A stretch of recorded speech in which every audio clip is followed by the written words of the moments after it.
بسم الله الرحمن الرحيم الحمد لله رب العالمين والصلاة والسلام على رسول محمد وعلى آله وصحبه وسلم أما بعد waxaa farxad noo ammaanta jamciyat alfurqaan alislaamiya fi western australia Perth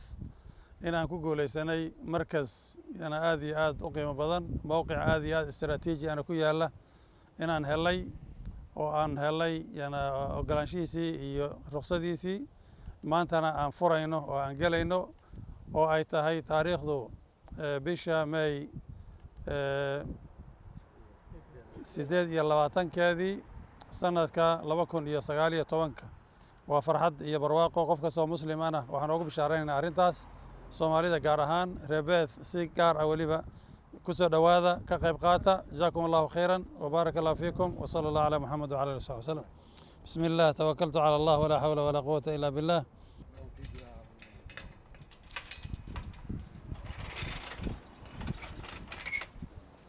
Okay. الله أكبر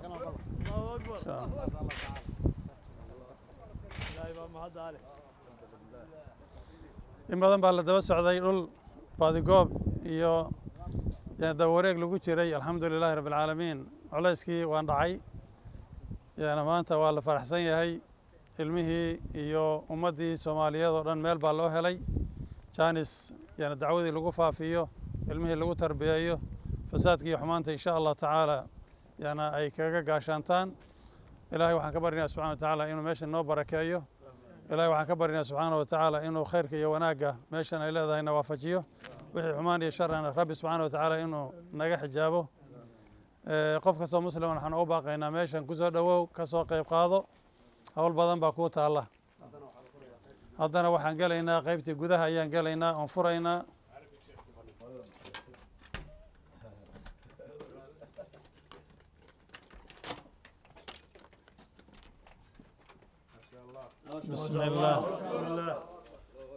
بسم الله ولجنا وبسم الله خرجنا وعلى ربنا توكلنا qaybtana ka bilaabaynaa xafiisyada halkan waa xafiisyadii iyo qaybtii hore ee madkhalkii hore weeye halkan waa xafiis qalabaysan ma sha Allah kana waa qol kale kana waa qolkii saddexaad kana waa qolkii afraad hadda waxaan gelaynaa gudihii weynaa ayaan gelaynaa musqulihii iyo qaybta kale xaggaas ay naga jiraan waa ardullaahi waasica ardullaahi waasica waa dhul weyn oo aad iyo aad waasic u ah Allahu akbar waliba miisada ay leedahay alxamdulillahi rabbil caalamiin bifadlillahi wa mannihi miisada ay leedahay waxaa weeye itijaahi qiblada ayuu haystaa oo dhab ah oo aan innaba la leexinaynin maanta furihii waa la haystaa meeshana waa lagu dhex jiraa yaan laydinka waayin bulshadiina canaanin jirtay inaad soo gurmataan oo aad lacag bixisaan ood meeshaa gadataan yaan laydinka waayin insha allahu tacaala waa samayn doontaan biidn illahi alkariim khayr baa laydinka bartay lacagtii u horeysay way baxday ilaa 600 kun ayaa la shubay furihii waan wadanaa wakaas furihii gacanteenu ku jira innaka iska leh laga bilaabo galabta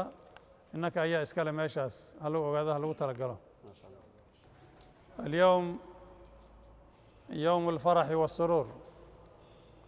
يوم ابتهاج لجمعية الفرقان أو للجالية المسلمة في بيرث دورنا كثيرا في مكان يناسب المسلمين ليكون لهم مسجدا ومركزا إسلاميا يخدم مصالح الجالية الدينية والاجتماعية والتعليمية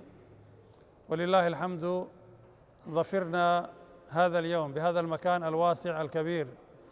ويقع في مكان مهم جدا يقع في وسط المدينة في الأماكن المعمورة يقرب منه معهد الأكبر المعهد الإسلامي الأكبر في بيرث أو في وسترن أستراليا كوريا الإسلاميك كوليج وكذلك سوق كبير بيلمونت شوبين سنتر والمطار غير بعيد عنه وكذلك المدينة الكبيرة غير بعيدة عنه فهو قريب محل استراتيجي يربط كل المناطق بعضها ببعض وسعته كما ترون يعني مكان واسع يعني كل الخدمات متوفرة الحمد لله رب العالمين. فنهني كل المسلمين في أستراليا عموما وفي غرب أستراليا يعني خاصة، نهنئهم بهذا المكان المناسب الواسع الذي تتوفر فيه كل ما يحتاجون إليه من خدمة يعني دينية ودنيوية إن شاء الله تعالى واجتماعية. فندعو للجميع المساهمة والمشاركة يعني في هذا المشروع. وجزاكم الله خيرا وبارك الله فيكم وأحسن الله عملكم ونياتكم إن شاء الله تعالى، وتقبل الله منكم يعني كل ما يعني تبذلون فيه من صدقات ومن خيرات. All praise is due to Allah subhanahu wa ta'ala,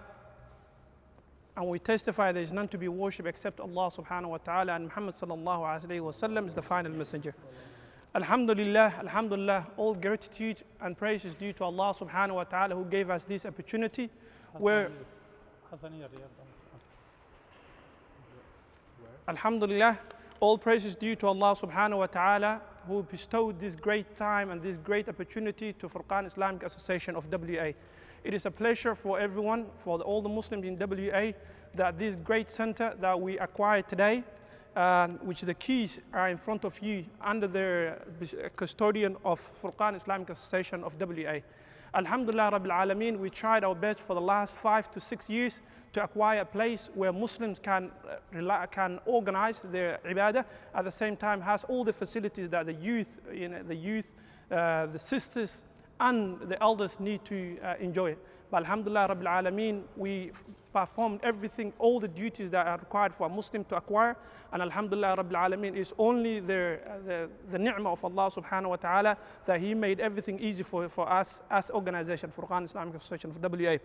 In front of us is our Shaykh Abdul Rahman, Hafidahullah wa Ra'ah, who opened the door for us. May Allah subhanahu wa ta'ala bless him and bless this place, inshallah ta'ala, for the coming 100 years, inshallah ta'ala, if not, 1,000 years to come, inshallah ta'ala. It is a pleasure that all of us just came here to see this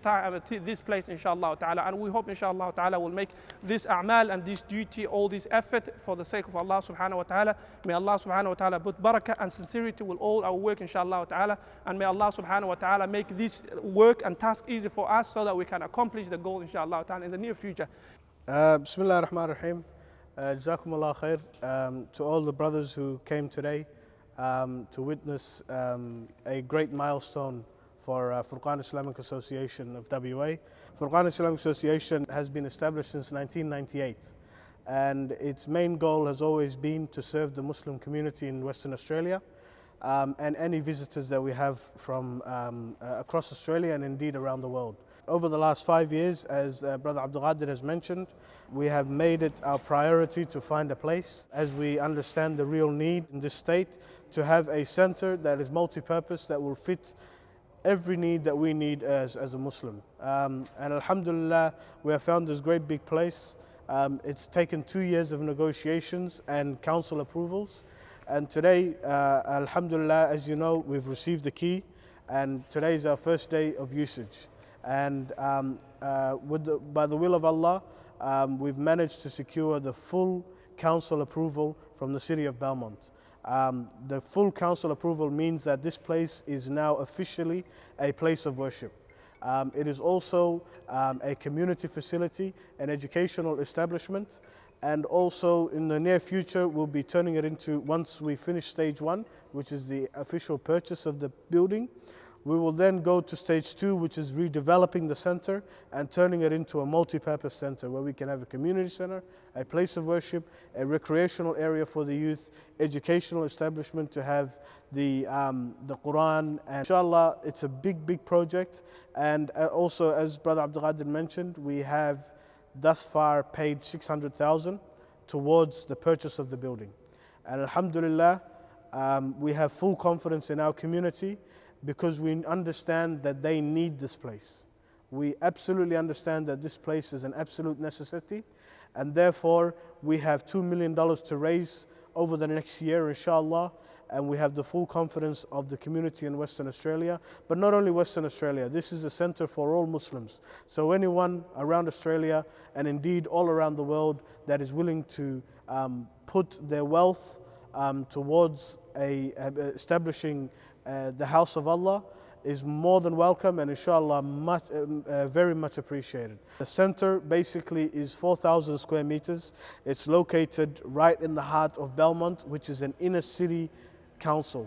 It's only a few kilometers from the CBD, and built inside, this shed itself is 1,000 square meters, and we've got another 200 square meters of offices, and the rest will be for car park. So alhamdulillah, all we have now left to do is for everyone to join us and help us in purchasing this building and let it not go to waste, inshallah. Jazakum Allah khairan. Bismillah ar-Rahman ar-Rahim. Alhamdulillah Rabbil Alameen. Ilaahay baa mahad iskale. Maanta oo taariikhdu tahay 28 bishii shanaad 2019 oo waafaqsan 23 bishii Ramadaan 1440 ayaa waxaa Ilaahay mahadiis nagu soo wareegay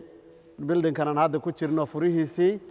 oo aynu maaragtay muddo sanadyo ah baadigoob ugu jirnay sidii lagu heli lahaa center iyo masjid maaragtay Ilaahay uu leeyahay laguna caabudo ummaduna ay Ilaahay ugu dhawaato aakhiradeeda ay maaragtay ay ku gadato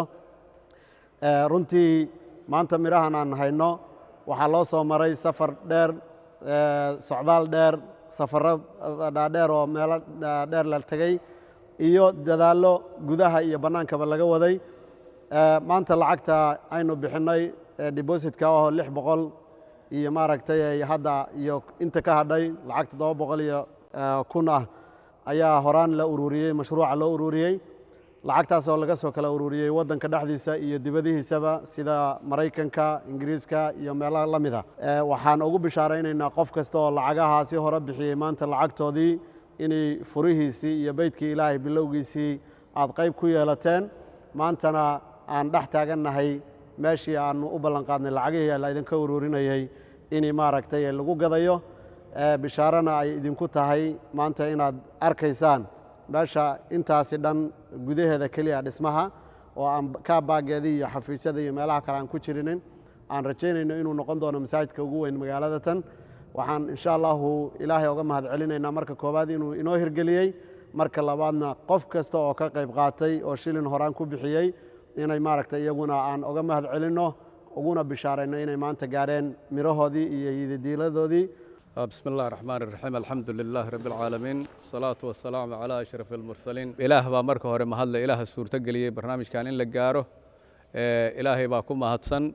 maxaan ku yiraahdaa arinta iyada tan labaad waxaan aad iyo aad ugu mahadnaqaynaa dadkii mashruuca u halgamay ay kamid ahaayeen guddigii maamulka iyo hadii la baydankeeda leeyahay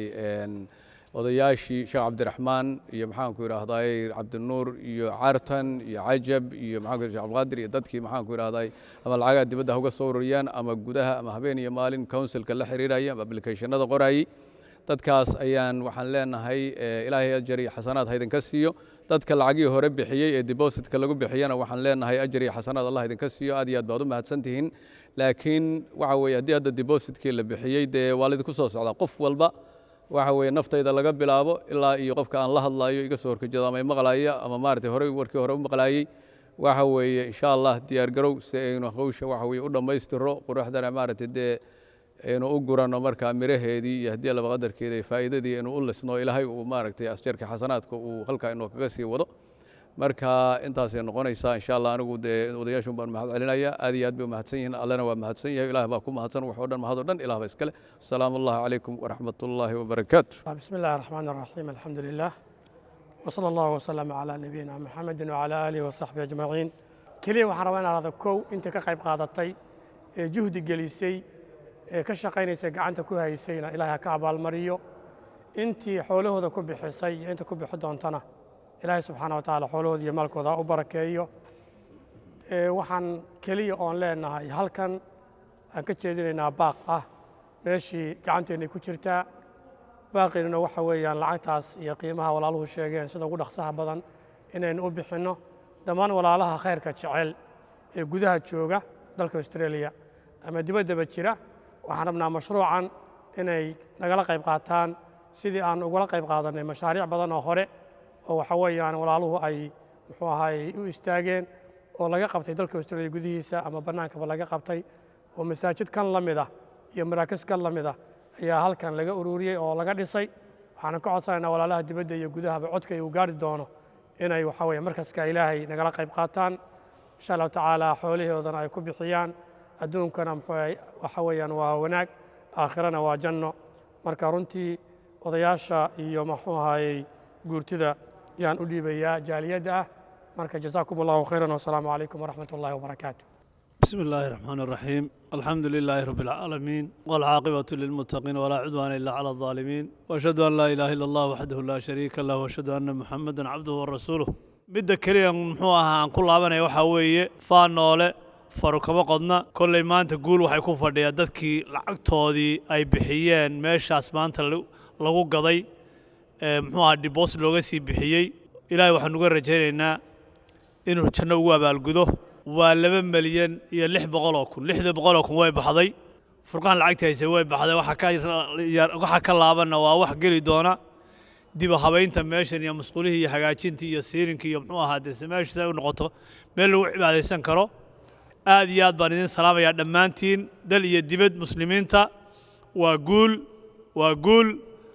ilaahay baa mahadana iska leh assalaamu calaykum waraxmatullaahi wabarakaatuh بسم الله والصلاة والسلام على رسول الله أما بعد ولا له حياد قول العليين ولا مليون إيو لح بقولوا كن 2 مليون لح بقولوا كن ويكبدنا يسا meeshan haddii la qiyaaso ilaa 3 milyan iyo 2 boqol oo kun baa ku kacaysa ama ka badan waayo markii lacagtaas lagu daro lacagta dawladdu qaato stamp duty-ga la yiraahdo oo aad u fara badan waxa kale oo kharashka fittingka ee gudaheeda waxa kale oo ku jira kharash 40 kun oo ah sanadkii waxyaabaha dawladdu qaadatay ee outgoing costiga ee halkan ku jira marka lacagtaasi lacag 3 milyan iyo dhowr boqol oo kun ayay noqonaysaa laakiin ilaahay mahadiis haddii dadka loo qaybiyo oo maanta dadka bees jooga kaliya aan cid kale iyo ajnabi kale aan doono Soomaalida kaliya ayaa gadan karta anoo kaliya aan xisaabinay 3 milyan 3 kun oo qof oo min $1 bixisa waa lacag badan bixin waa sanad waa bishii $83 waa sanad dhan $1 maaha xataa 2 sano iyo 3 sano iyo qof aan $83 iyo 30 senti heli karin bishii naguma jiro marka waa xisaab aad u fudud haddii dadkuna bato lagana qayb qaato marka waxaan rajaynaynaa insha Allah in xisaabta fudud lagana qayb qaato laguna gato janno iyo abaalgud ilaahay dartiisa ee aan qofna loogu danayn waxaanu haysanana in laga tagayo aanu garwaaqsanahay insha Allah marka war kale ku dari maayo jazaakumullahu khayran ilaahay subhanahu wa ta'ala waxaan ka rajaynaynaa inuu noo fududeeyo meeshan sanadkan ramadaanteeda kalena ay noqoto meel aan anagu gaar u leenahay aanan maanta aanan cidna u daba fadhin ee furaheeda iyo magaceedana la ku qoro ee ay muslimiintu West Australia iyo caalamkaba ay ku darsanto meelaha ay leeyihiin ee lagu xisaabtamo wajazaakumullahu khayr wa salaamu calaykum waraxmatullaahi wabarakaatuh bismillaahir rahmaanir rahiim ilaahay baa mahad iskale ninka hadlaya waa daahir bayxaaw oo ku magac dheer shaybe ilaahay baa mahad iskale maanta kulankan meeshan suuqa keen masallahan iyo masaajidkan aad iyo aad baan ugu faraxsanahay dadka muslimiinta meel kasta ay joogayna waan ugu bishaareynaa sidii culimadii iyo ragga horeba yiraahdeen khaas ahaan waxaan ugu bishaareynaa dadka Soomaaliyeed oo ku nool meel kasta oo Australia kamida ama adduunka meel kasta ha joogeen especially kuwa magaalada aan joogno masaajidkan laga gaday deggan dadkaas aan ugu bishaareynaya runtii 20 sano ama 23 sano ayaa masaajid la raadinayay danuufo kala duwanna waa la soo maray canaan badan iyo hadal badanna waa la siiri marka wixii la raadinayay alxamdulillah bilowgoodii maanta waa la helay ilaa 3 masaajid ilaa 4 masaajid baan jecelahay magaalada koonaheeda meel kasta inaan kan laga sameeyo haddii ilaahay idmo kii ugu horeeyay weeye kii labaadna wuxuu ahaa kii koowaad wuxuu ahaa malaaga kii labaadna waa kan kuwa badan waa soo socdaan insha Allah noodka laga dhiso marka farinteedu waxay ku socotaa khaas ahaan dadka Soomaalida oo magaaladan jooga ama meel kasta joogeen labaan u kala qaadaya dadku waa dad dhalinyaro ah oo soo koraya dadna waxa weeyaan dad waayeel oo sidanada kale waa bil sii dhacaysa ama qorax sii dhacaysa dadkaas waxay u baahan yihiin inay wax sadaqaystaan inay wax la baxaan inay wax hormarsadaan intay samaartay adduunka joogaan waalidkoodna u sadaqeeyaan naftoodana u sadaqeeyaan dhalinyaradana waxaa looga baahan yahay iyaga laftigoodu waa iyagu naftigooda waa inay wax sadaqaystaan laakiin waa dad soo koraya mustaqbalkiiyo waxaa laga yaabaa dhulkan aan dhisanayo masaajidadan iyo in maaragtay iyagu maanta ay la wareegaan oo hawshaa gacanta iyagu mas-uuliyadooda qaataan waxaa laga baxshay 2 milyan iyo 600 waa la baxshay 2 milyan waa dhimanta 2 milyan waxaa ujeedada ugu weyn ama maaragtay dadka lacagta laga rabo oo mas-uuliyadda khaaska ka saaran tahay waa dadka Soomaaliyeed dadka kale walaalahena waa caawin karaan waxbay noo turturi karaan laakiin waa dadka Soomaaliyeed oo meel kasta dibadda iyo daaqilba jooga weeyaan waxaan jecel lahaa qof kasta inuu maaragtay masaajidka ka qayb qaato oo meeshuu ku tukan lahaa ama asagoo naftiisa ku gato ama walaalkii u gado ama waalidkii u gado ama hooyadiisa aabiis wax alla wuxuu awoodi karo oo tabartiisa asaguna naftiisa inuu ka soo qaado naftiisana siiyo walaalihiisna u gado dadka kale oo walaalkiisa oo dariska la-aan qofka kale oo ku gubaabiyo oo geysiiyo insha Allah waxaan isku daynaa magaaladan oo dhanna in mar loo fulo ama ragga haata ama dumarka haata ama dhalinyarada haato waa mas'alihiin waa masaajidkiina cid haata in ka xigta ma jirto insha Allah intaasaan uga baxayna wassalaamu calaykum waraxmatullaahi wabarakaatuh haddaan wax qalad sameeyna raalli ha la iga ahaado